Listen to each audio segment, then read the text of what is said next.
আসসালামু আলাইকুম। ষষ্ঠ শ্রেণীর শিক্ষার্থীরা, তোমাদের বাংলা ব্যাকরণ ও নির্মিতি বইয়ের পৃষ্ঠা নাম্বার 24 নিয়ে আমরা আলোচনা করব। এখানে আছে চেনা বা শনাক্তকরণের সুবিধা বা অসুবিধার দিক থেকে যুক্ত ব্যঞ্জন দুই প্রকারে নির্দেশ করা যায়। ওকে, একটা হচ্ছে স্বচ্ছ যুক্ত ব্যঞ্জন আর একটা হচ্ছে অস্বচ্ছ যুক্ত ব্যঞ্জন। আচ্ছা, যেসব যুক্ত ব্যঞ্জনের মধ্যকার প্রতিটি বর্ণের রূপ স্পষ্ট সেগুলোকে স্বচ্ছ যুক্ত ব্যঞ্জন বলে। অর্থাৎ এখানে দেখো যুক্ত বর্ণ দেওয়া আছে ও আর ক, এই দুইটা অক্ষর কিন্তু স্পষ্ট বোঝা যায়, সেজন্য এটার নাম হচ্ছে কি স্বচ্ছ যুক্ত ব্যঞ্জন। ঠিক আছে, যেমন ও আর ক দেওয়া আছে শঙ্খ, পঙ্খী। এখানেও দেখো দন্তাস্ব আর ত, দুইটা বর্ণই কি স্পষ্ট বোঝা যায়, বোঝা যাওয়ার কারণে এটার নাম দিয়েছি কি স্বচ্ছ যুক্ত ব্যঞ্জন।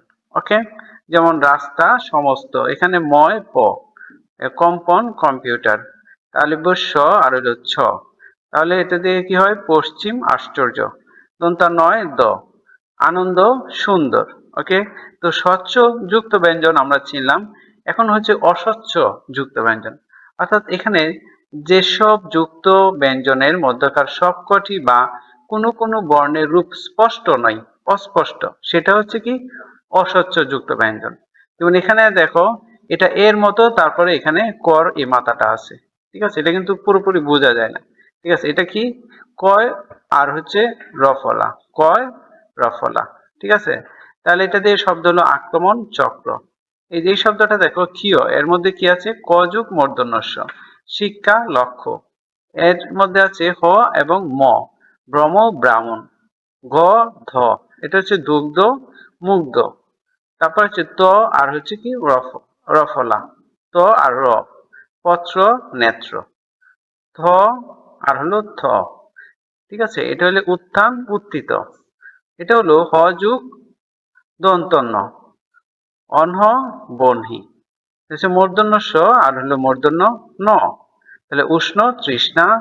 ইয় জ, গঞ্জ সঞ্চয়, বর্গীয় জ ইয়, এটা হচ্ছে অজ্ঞ আর হলো কি বিজ্ঞান। আমাদের অনেক সময় ইয় জ আর বর্গীয় জ ইয়র মধ্যে কি একটু ঝামেলা হয়ে যায়, এখানে দেখো ক্লিয়ার দেওয়া আছে। এটা হলো ইয় চ, ইয় চ মানে 50 মঞ্চ, ইয় আর চ নিয়ে শব্দটি তৈরি হয়েছে। এখন যুক্ত ব্যঞ্জন বর্ণ বিশ্লেষণ। যুক্ত ব্যঞ্জন বর্ণকে বিশ্লেষণ করাই যুক্ত ব্যঞ্জন বর্ণ বিশ্লেষণ, এটা সংজ্ঞা। তো যুক্ত ব্যঞ্জন বর্ণগুলো বিশ্লেষণ করলে যে রূপ পাওয়া যায় তা নিচে দেখানো। অর্থাৎ ব্যঞ্জন বর্ণকে এখানে ভেঙে লেখা হয়েছে। এর মধ্যে কি আছে ক আর ত, যেরকম শক্ত রক্ত। এখানে আছে করফলা, বক্র শুক্র। এখানে ক যুগ মূর্ধন্য স, অর্থাৎ বক্ষ দক্ষ। এটা হলো ও আর ক, অঙ্ক কঙ্কাল। ও আর খ, এটা হচ্ছে শঙ্খ বা পঙ্খী। এর মধ্যে আছে ও আর গ, অঙ্গ বা বঙ্গ। ঠিক আছে, এগুলো হচ্ছে যুক্ত ব্যঞ্জন বর্ণ। শিক্ষার্থীরা, পৃষ্ঠা নাম্বার 25-এ আরো কিছু যুক্ত ব্যঞ্জন বর্ণ দেওয়া আছে যেগুলো খুব দরকার। বর্গীয় জ ইয়, ঠিক আছে, এটা হলো জ্ঞান সংজ্ঞা। ইয় ছ, বঞ্চনা মঞ্চ। তারপর হচ্ছে ইয় জ, গঞ্জনা বঞ্জন। ঠয় ট, অট্টালিকা চট্টগ্রাম। মূর্ধন্য নয় ড, কাণ্ড গন্ডা। তয় ত, মত্ত বৃত্ত। তয় ত র, পত্র সূত্র। এটা হচ্ছে দেখো ত র রস্যকার, এটা তার মানে কি ত্রুটি বা শত্রু। থ যুগ থ, উত্থান উত্থিত। ধ আর হইল ধ, যুদ্ধ বদ্ধ। দন্তান নয় দ, অন্ধ বন্ধ। ব যুগ র হইল ভ্রমণ। ব র রস্য, না সরি, এটা হলো দীর্ঘ, এটা কি ছিল দীর্ঘ ব্রু। যেরকম এই শব্দ হলো ব্রুকুটি। এখানে আছে রস্যকার রু, র যুগ উ, রুমাল রুদ্র রূপালী রূপা। ওকে, তারপরে দেখো র যোগ দীর্ঘ উ। দেখো এটা হচ্ছে রস্যকার, আর নিচে যখন এভাবে আসবে, এভাবে দিয়ে নিচে আসবে, এটা হচ্ছে দীর্ঘকার। রূপ রূপসী রূপকথা। তালবি স, এই যে এটা হচ্ছে কি উ, রস্যকার। শুভ শুদ্ধ। তারপরে আছে দেখো তালবি স, র আর উ, রস্য, তার মানে হলো অশ্রু শ্রুতি। আর এটা হচ্ছে তালবেশ্বর র আর হলো দীর্ঘ, এই চিহ্নটা কি বলছিলাম একটু আগে, দীর্ঘ হবে। এটা হলো শুশ্রূষা। তারপরে আছে মূর্ধন্য শয় ম, গ্রীষ্ম বর্ষ। এখানে আছে মূর্ধন্য স, মূর্ধন্য ন, উষ্ণ তৃষ্ণা।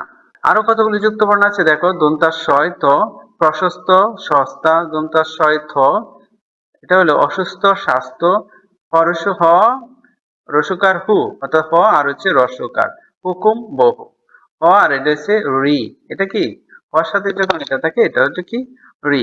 উচ্চারণটা কি হবে, হৃদয় সু হৃদয়, হ যোগ দন্তন্য, দন্তান্নটা থাকে কি এই যে এই জায়গায়, যেমন বর্ণী সায়ান্ন, আর হচ্ছে মূর্ধন্য, হ যোগ মূর্ধন্য, মূর্ধন্য থাকে নিচে, অপরাহ্ন পূর্বাহ্ন। ওকে প্রিয় শিক্ষার্থীরা, আমরা 25 পৃষ্ঠা পড়েছি, এখন 26 পৃষ্ঠা দেখি। 26 পৃষ্ঠায় বলা আছে ধ্বনি পরিবর্তন অর্থাৎ সন্ধি। ঠিক আছে, এই পৃষ্ঠাটা একটু দেখে নাও। দেখো এই পৃষ্ঠাটা ধ্বনি পরিবর্তন আর সন্ধি, অনেক বড় একটা চ্যাপ্টার। ওকে, আমরা পুরোটা একটু পড়ে নিই। তো ধ্বনি পরিবর্তন মানে এখানে প্রথমেই পড়বো কি সন্ধি। দেখো পূর্বের ও পরের ধ্বনির প্রভাবে ধ্বনির যে পরিবর্তন হয় তাই ধ্বনি পরিবর্তন, অর্থাৎ আগের এবং পরের ধ্বনির প্রভাবে যে পরিবর্তনটা হয় তাই হলো কি ধ্বনি পরিবর্তন। যেমন এক, এ যোগ টি, একটি, এই একটি শব্দের পূর্বের ধ্বনিটি হলো এ, কিসের মতো উচ্চারণ হয় এ, আর পরের ধ্বনিটি হলো রস্বই। ওকে, তো স্বরধ্বনি দুটি উচ্চারণের দিক থেকে এক শ্রেণীর নয়। এ হলো নিম্ন মধ্য স্বরধ্বনি আর ই হলো উচ্চ স্বরধ্বনি। তো এখানে সেভাবেই এ যোগ ই, এ দুটি পরিবর্তিত হয়ে এ হয়েছে। ঠিক আছে, এ আর রস্বই মিলে কি হয়েছে এ হয়েছে। এই যে আমরা এক বানান লিখি, এ এক লিখি, এটা কোত্থেকে আসছে, এ এবং রস্বইকার এই দুইটা স্বরধ্বনি মিলে এ হয়েছে। ওকে, তো স্বরধ্বনিতে এভাবেই ধ্বনি পরিবর্তিত হয়।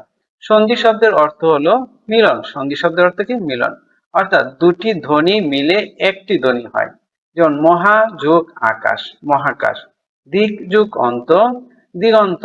প্রথম উদাহরণে আ যোগ আ, দুইটা আ যোগ আ মিলে কি হয় আকার হয়, আ ধ্বনি উচ্চারিত হয়। আর দ্বিতীয় দিনে ক যোগ অ, ক আর অ এই দুইটা ধ্বনি মিলে হয়ে যায় কি গ হয়ে যায়, কটা কি হয়ে যাবে গেল গ হয়েছে। তো সন্ধির ফলে ধ্বনি কিভাবে পরিবর্তিত হয় তা ধ্বনিতাত্ত্বিক প্রতিবেশ লক্ষ্য করলে বোঝা যায়। এখানে দুটি প্রতিবেশের সঙ্গে আমরা পরিচিত হই, একই শব্দের মধ্যে পরিবর্তন বা মিলন এবং দুটি শব্দের মধ্যে পরিবর্তন বা মিলন, অর্থাৎ একই শব্দের মধ্যে পরিবর্তন হয় বা মিলে, অথবা দুইটা শব্দের মধ্যে পরিবর্তন হয় বা মিলে। দেখো উপরের দৃষ্টান্তের একটি শব্দের ক্ষেত্রে প্রথম শ্রেণীর পরিবর্তন ঘটেছে। বিদ্যালয় শব্দে আমরা দ্বিতীয় শ্রেণীর পরিবর্তন বা মিলন দেখি, যেরকম দেখো বিদ্যা যোগ আলয় অর্থাৎ সরায়া যোগ সরায়া, সরায়া যোগ সরায়া এই দুইটা মিলে কি হয় আ হয়। ঠিক আছে, তো সন্ধিকে ধ্বনির পরিচয় অনুযায়ী ভাগ করতে গিয়ে তার দুটি বিভাগ নির্দেশ করা হয়। কয়টি বিভাগ? দুটি বিভাগ, একটা হচ্ছে স্বরসন্ধি আর একটা হচ্ছে ব্যঞ্জন সন্ধি। এখন দুইটার উদাহরণ নিচে দেওয়া আছে। ধ্বনির পরিবর্তন বা মিলন যখন স্বরধ্বনির মধ্যে সীমাবদ্ধ থাকে তখন তাকে কি বলে স্বরধ্বনি। স্বরধ্বনির মধ্যে সীমাবদ্ধ বলতে উদাহরণ দেওয়া আছে, দেখো হিত যোগ অহিত, হিতাহিত। দেখো স্বরেয় যোগ স্বর, দুইটা কোন ধ্বনি স্বরধ্বনি। আর ব্যঞ্জন সন্ধি হচ্ছে স্বরধ্বনি ও ব্যঞ্জন ধ্বনি অথবা ব্যঞ্জন ধ্বনি ও স্বরধ্বনি বা ব্যঞ্জন ধ্বনি ও ব্যঞ্জন ধ্বনি মিলে যে সন্ধি হয় তাকে ব্যঞ্জন সন্ধি বলে। মুখ যোগ ছবি, এটা হলো মুখচ্ছবি। উদ যোগ চারণ, উচ্চারণ। ঠিক আছে, অর্থাৎ স্বরধ্বনি স্বরধ্বনি হলে সেটা হচ্ছে স্বরসন্ধি, আর স্বরধ্বনির সাথে যদি ব্যঞ্জন ধ্বনি মিলে যায় তাহলে সেটা কি ব্যঞ্জন সন্ধি হবে, অথবা ব্যঞ্জন ধ্বনি মিলেও কি হবে ব্যঞ্জন সন্ধি হবে। ওকে, তো 2-8 একে আছে স্বরসন্ধি, সূত্র ও উদাহরণ, অর্থাৎ এখানে কিছু সূত্র আছে, এই সূত্রগুলো জানা থাকলে তুমি সন্ধিগুলো সহজেই সমাধান করতে পারবা। ওকে, দেখো বাংলা ভাষায় আগত সংস্কৃত শব্দগুলোর সন্ধির নিয়ম ওই ভাষার ব্যাকরণ দ্বারা নির্দিষ্ট করে দেওয়া আছে। ওকে, তো এগুলো আমাদের সেভাবে শিখতে ব্যবহার করতে হয়, উদাহরণে এগুলো সেভাবেই দেখানো হলো। দেখো অধ্বনি পরে অধ্বনি থাকলে দুইটা মিলে কি হয় আ হয়, অর্থাৎ স্বরয় যুগ সরায় মিলে কি হবে আ হবে। যেমন নব, নবর পরে কি আছে একটা অ আছে, নব পরে একটা ও আছে।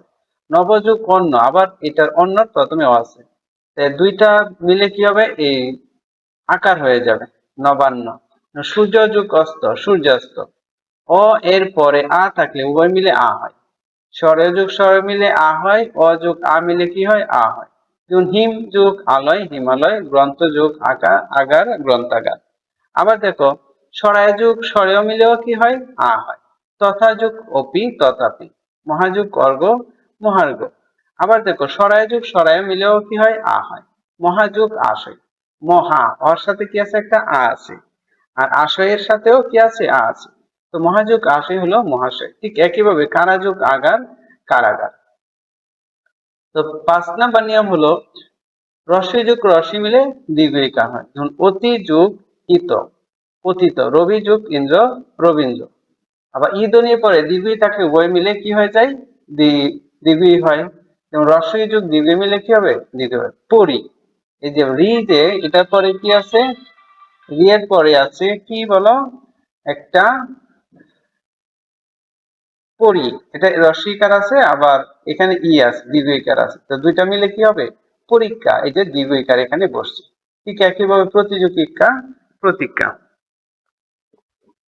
ওকে প্রিয় শিক্ষার্থীরা, এখন আসো ৭ নম্বরে। ৭ নম্বরে বলা আছে যে ই ধ্বনির পরে ই থাকলে, অর্থাৎ দীর্ঘ ই আর হচ্ছে হ্রস্বই, এই দুইটা মিলে কি হয়? দীর্ঘই আর হ্রস্বই মিলে দীর্ঘইকার হয়। যেমন সুধী যোগ ইন্দ্র সুধীন্দ্র, শচী যোগ ইন্দ্র শচীন্দ্র। আবার দেখো দীর্ঘই দীর্ঘ মিলে কি হয়? দীর্ঘইকার হয়। সতী দীর্ঘইকার, ঈশের দীর্ঘই, তার মানে দীর্ঘ যোগ দীর্ঘ মিলে কি হবে? দীর্ঘইকার হবে। সতীশ, শ্রী যোগ ঈশ শ্রীশ। ওকে, তারপরে আছে দেখো আবার রস্ব স্বরেয়, এটা বলবো স্বরেয় যোগ রস্বই, স্বরেয় যোগ রস্বই মিলে কি হবে? এ হয়। সযোগ ইচ্ছা স্বেচ্ছা, শুভ যোগ ইচ্ছা শুভেচ্ছা, শুভ। বর পরে একটা ও আছে, আর এখানে কি? রস্বই। এই অ আর রস্বই মিলে কি হলো? একার হয়ে গেল, শুভেচ্ছা হয়ে গেল। আবার দেখো স্বরয় যোগ দীর্ঘ মিলে কি হয়? এ হয়। অপযোগ ইক্কা অপেক্ষা, পর পরে একটা স্বরেয় যোগ, এই যে দীর্ঘই, তাহলে অপেক্ষা। নরযোগ ইস নরেশ। এই সূত্রগুলো মনে রাখলে সন্ধি বিচ্ছেদ সহজ।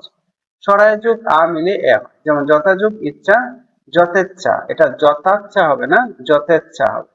আবার দেখো স্বরায় যোগ দীর্ঘ মিলে এ হয়। যেমন মহাযোগ ইস মহেশ, ঢাকাযোগ ঈশ্বরী ঢাকেশ্বরী। ওকে শিক্ষার্থীরা, আমরা গুরুত্বপূর্ণ একটা জিনিস পড়ছি। তো সন্ধির প্রয়োজনীয়তা হলো সন্ধির মাধ্যমে উচ্চারণে স্বাচ্ছন্দ্য আসে এবং শ্রুতি মাধুর্য বাড়ে। সন্ধি ভাষাকে সংক্ষিপ্ত করে। সন্ধি ভাষা কি করে? সংক্ষিপ্ত করে। প্রিয় শিক্ষার্থীরা, পরবর্তী ক্লাসে আমরা নমুনা প্রশ্ন নিয়ে আলোচনা করব। আজকের মতো এই পর্যন্তই। আল্লাহ হাফেজ।